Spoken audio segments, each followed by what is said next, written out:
माधवदास जी चले गए। उस दिन जगन्नाथपुरी में घनघोर बारिश हुई, मानो जगन्नाथ जी रो रहे हैं, मेरा माधव जा रहा है।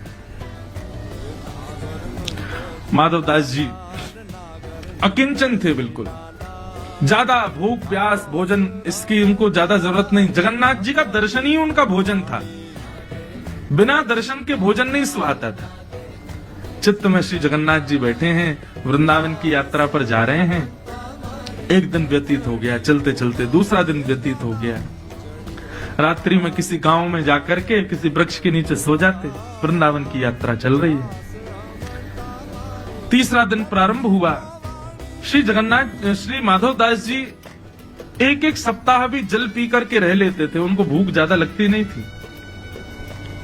लेकिन आज तीसरा दिन ही प्रारंभ हुआ और सुबह उठते ही माधवदास जी ने जैसे स्नान किया, स्नान करते ही उनको भूख लगने लगी। इतनी जोर की भूख लगी महाराज की अब तो वो व्याकुल हो गए। माधवदास जी मन में विचार करें कि इतनी व्याकुलता मुझे संपूर्ण जीवन में नहीं हुई, मुझे इतनी व्याकुलता क्यों हो रही है, मुझे इतनी भूख क्यों लग रही है, मुझे इतने अन्न की प्यास क्यों लग रही है। फल ढूंढने लगे, नहीं फल मिले तो व्याकुल हो गए, कहां जाऊं क्या खाऊं। तभी एक गांव दिखाई दिया। माधवदास जी दौड़ करके गए और किसी का गेट खटखटाने लगे। एक बुजुर्ग मैया बाहर आई, बोले मैया मैं आपके आगे हाथ जोड़ रहा हूं, मुझे आप कैसे भी करके कुछ पवा दीजिए, मुझे बहुत तेज भूख लगी।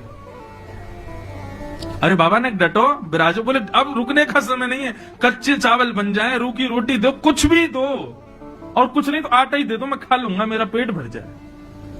इतनी व्याकुलता।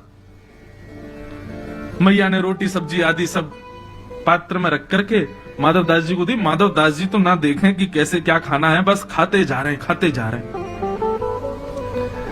सामने बुजुर्ग मैया आकर के बैठ गई, बोले बाबा ने आराम थे, ने धीरे थे, अरे भैया गले में अटक जाएगा, ने प्रेम ते पाओ, और अकेले अकेले पाए जा रहे हो, इतनो सारो खाए जाओ, बगल में नेक्स्ट सो सांवरो सो बालक बैठो, या तो खवाओ। माधवदास जी बोले कौन बालक बैठा है। बोले आपके बगल में देखो कितनो प्यारो सो बालक बैठो है, बेचारो ऐसे टुकुर टुकुर आपकी थाली की ओर देख रहा, उसको क्यों नहीं पवा रहे हो। माधवदास जी के साथ कोई नहीं था। माधवदास जी बोले मैया मैं अकेला बैठा हूं यहाँ पे, कोई नहीं है मेरे साथ। अरे बाबा मुझे तो लगा भूख रोटी चावल देख करके आप ये भी भूल गए कि एक नेक्स्ट से बालक आपके बगल में बैठो। माधवदास जी बोले बैठा कहाँ है, मुझे तो नहीं दिख रहा। बोले बगल में बैठा है। बोले कैसा दिखता है बताओ। बोले बड़े बड़े नेत्र हैं, सांवला सा स्वरूप है, और ऐसे छोटा सा बालक है, घुंघराले केश हैं।